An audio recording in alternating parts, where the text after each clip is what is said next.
Hello and welcome. My name is Mary Lou and you're listening to the HERA Hotspot podcast, which is all about well-being for women both at home and work. We'll be talking to female entrepreneurs about their business journey and what inspires them, whilst also what living and working holistically looks like to them. Have you ever wondered where they get their inspiration from or how they de-stress? To hear and be able to relate to other people's journeys can be a powerful reminder to us all of our own strength, resilience and abilities, whilst also inspiring us to better ourselves. In this series, we'll also be meeting some holistic practitioners and exploring their wonderful practices and how they can help us in our everyday lives. Today, I'll be going deep and personal, sharing with you about my journey in faith and how it helps me.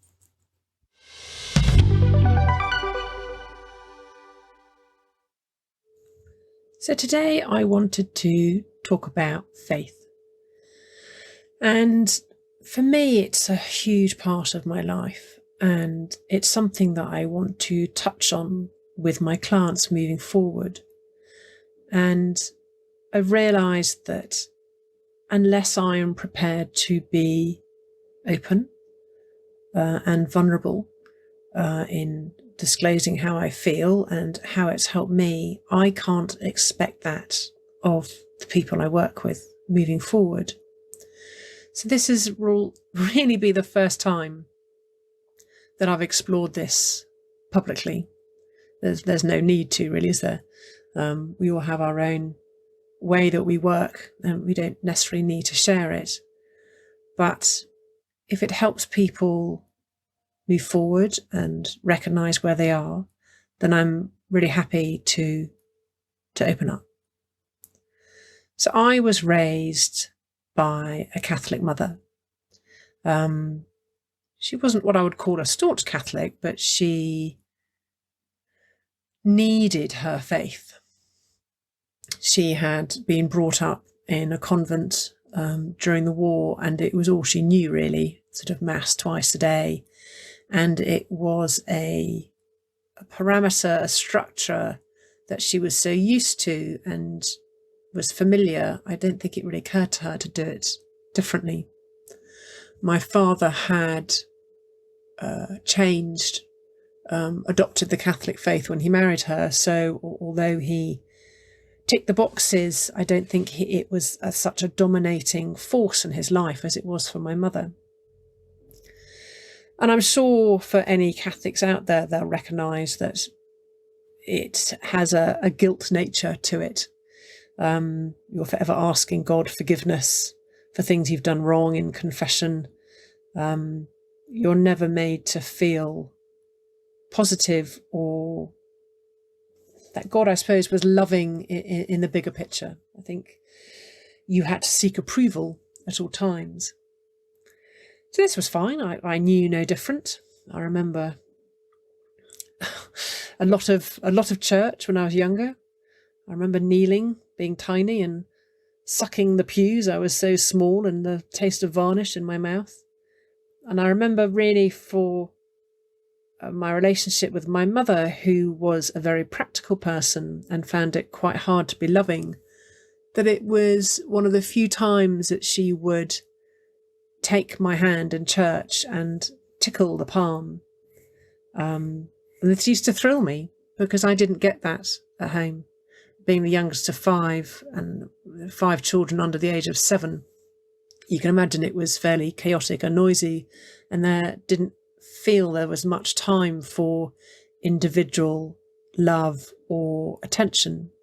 So to have this specific touch kind of got attached, I suppose, to church. Or if I go to church, I'll get my mother's attention. I may not get God's, and I may be made to feel inferior, but at least I got something.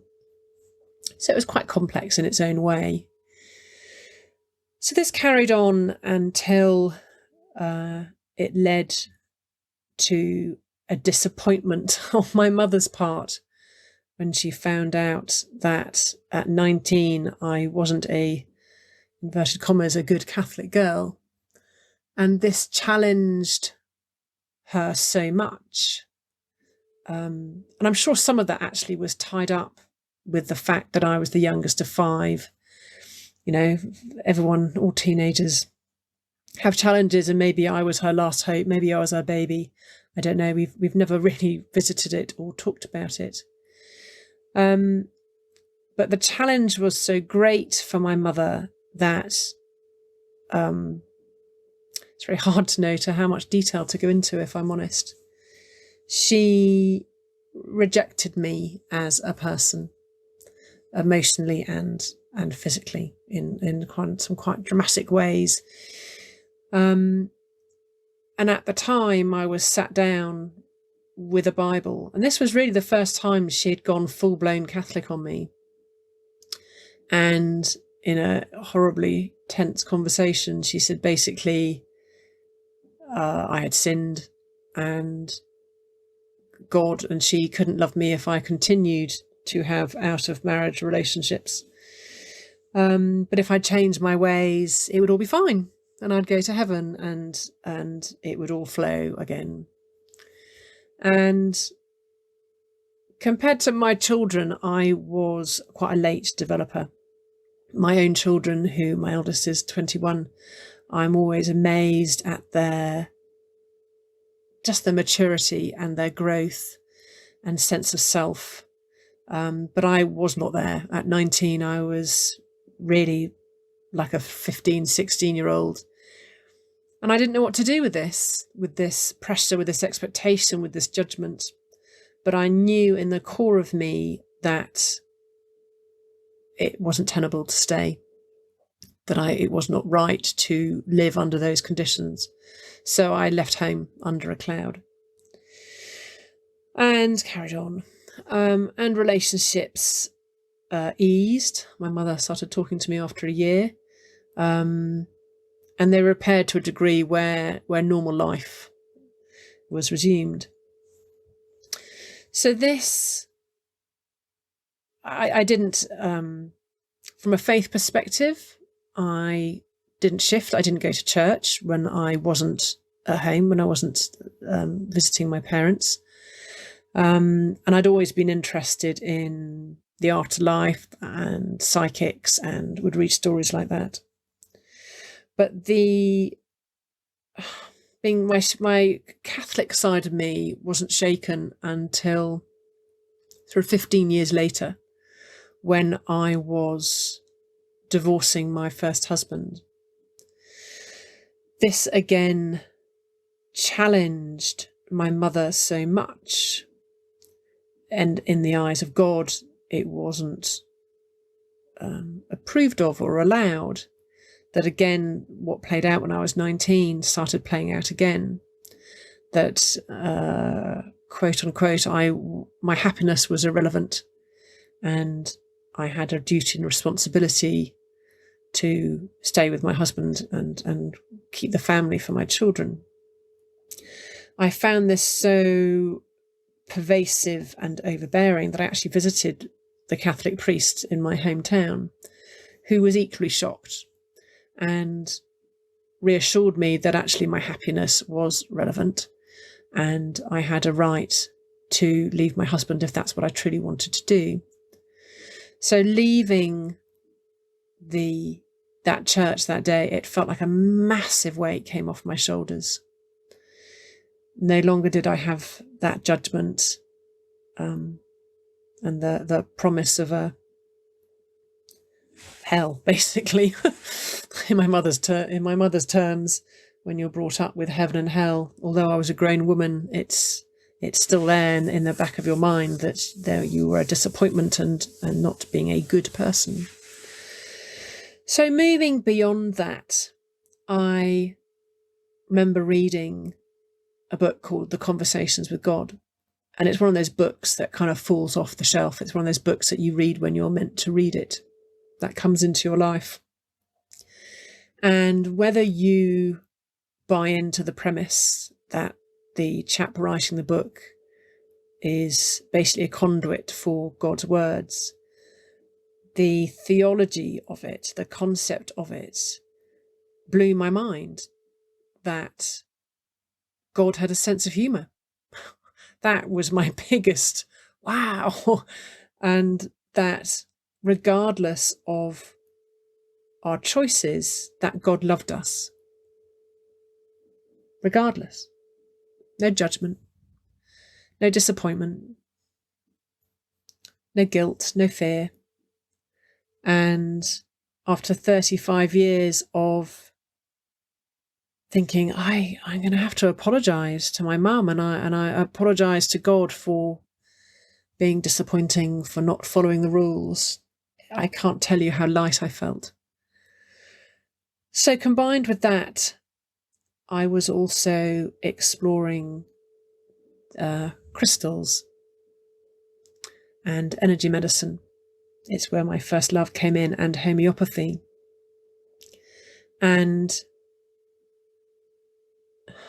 I suppose my biggest shift was by doing meditation and connecting to my true self, in connecting to, I call it God, I call it source, I call it essence, angels, spirits, whatever you call it. I think for different people, their faith can be nature. It can be self-discipline. It can be working out. But for me, it made sense. It felt right. In all the hurt and drama and doubt and pain that resides within a marriage breakup, with doubting myself as a mother, breaking down the house of marriage, the 10 years house of marriage, and what was going to happen to the children. It felt like a razor blade coming from the inside to the out. And what kept me going was the meditation, was the connection, was just recognizing that right in my heart, literally in my heart area, there was a tiny flame, and that flame was my truth. And as long as I had that, as long as I focused on that, that would be my light at the end of the tunnel. That would keep me going beyond the judgment I got from my family, which I did. I lost friends. I hurt my ex-husband. I was exposing my children to an environment that I did not want to expose them to. But in fact, I knew at the time that it was unhealthy for them to witness a marriage that was not happy, that did not, where I was not my best version of myself. And I recognized that, and I could see where it was going. And I would rather my children see me happy and content and fulfilled and living my true life on my own than being in a marriage that did not show those things from either partner. So I remember everyone calling me brave at the time. You're so brave. You're so brave to make this decision. But actually, I suppose I did feel brave to a part. But knowing I had this, and it probably sounds ridiculous, but having this candle, this light in my heart, I knew that I was doing the right thing, however painful for all parties concerned, however challenging. I knew that that was my truth. And that was the beginning of my faith as I know it today. It wasn't dictated by a book, however many thousands of years it had existed. It wasn't dictated by a building, by traditions, by songs, by sermons, by people in positions of power, by people telling me I wasn't good enough, by people telling me that I should ask forgiveness, I should be ashamed, or feel guilty. I knew that for me, my God was my shining light, was my truth. My God didn't need me to ask forgiveness. He loved me regardless. He held me through all this. My God, his angels, his forces, his essence, his energy, however you want to look at it, is what got me through. And I received indications, I received messages, feelings, which from the cold light of day, you think they'd be ridiculous. But I knew, and I know now, that was those were my rocks, not my imagination. When you find it, when you find that connection, you know in every fibre of your being of its truth, of its light, of its power, and of its love. I do not need to prove my loyalty or my love by visiting a building, sitting with other people, going through mantras, which is what they are, ticking boxes in order to justify my faith. What I have is a connection with me and believing that I am part of God. There's a small part of God in all of us, and we are one.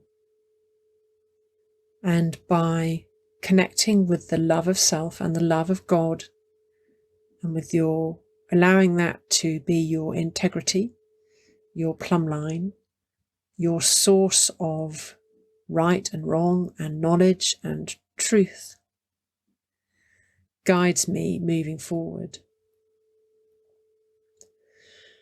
And since that time, 15 years ago, that has only grown. But since that time, I've had more challenges in life than I would care for. We all have them. That is life. Why we all presume that life should be easy and flow is beyond me.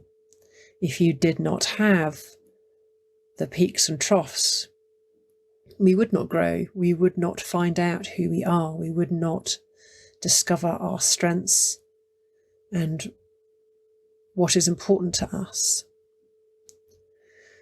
And so in those periods of challenge, of death, of injury, of,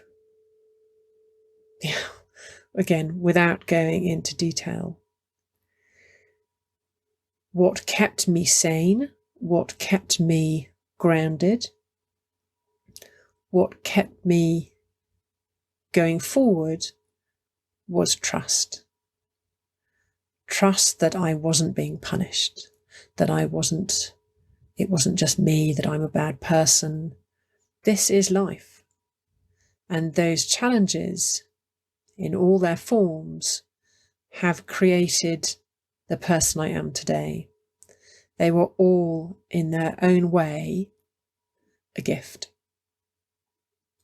Had I not been squeezed as hard as I have been squeezed, I would never have discovered my resilience, my strength, my power, my ability to transform all what other people would see as negative, all the challenges, into a beautiful life.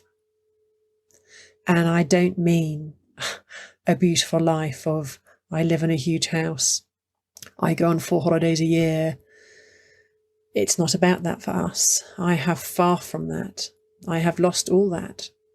And yet I have gained a depth of contentment and belonging and faith far beyond that I've ever had before. And I can only hope that that grows as I move forward.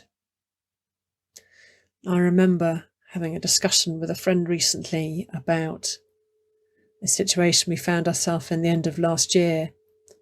Very challenging, kind of still ongoing, and the kind of situation that makes your knees buckle with worry and fear. And it had done. In the past, it had done. And I met this with trust and faith and a resolve that I hadn't in the past. I will happily own my own weaknesses, that it's had me on my knees weeping for a long time. And she said, how can you be so calm? Why are you not more worried? And I said, because I trust. I trust moving forward that all will be well. I trust there is growth to be had in this situation. And there is no value in creating the worry and the stress for a future that may not happen, for an event or a response that may not occur. I can only control where I am right now. I can only respond to the moment. And in times of challenge, one of my mantras is right now, this second, everything is fine. I am loved, I love, I have a home, I can feed my children, I have a vision. Right now, everything is fine. And then the next moment, everything is fine. All will be well. Another one is let go and let God. I do not try to dramatize or attach my ego, my emotional side to the drama, because there's no point. It creates stress, it's tiring, and it doesn't change a thing. So having found this connection 15 years ago, the more I sit into it, the more I trust it, the more I visit it. And there are moments, I'm no saint.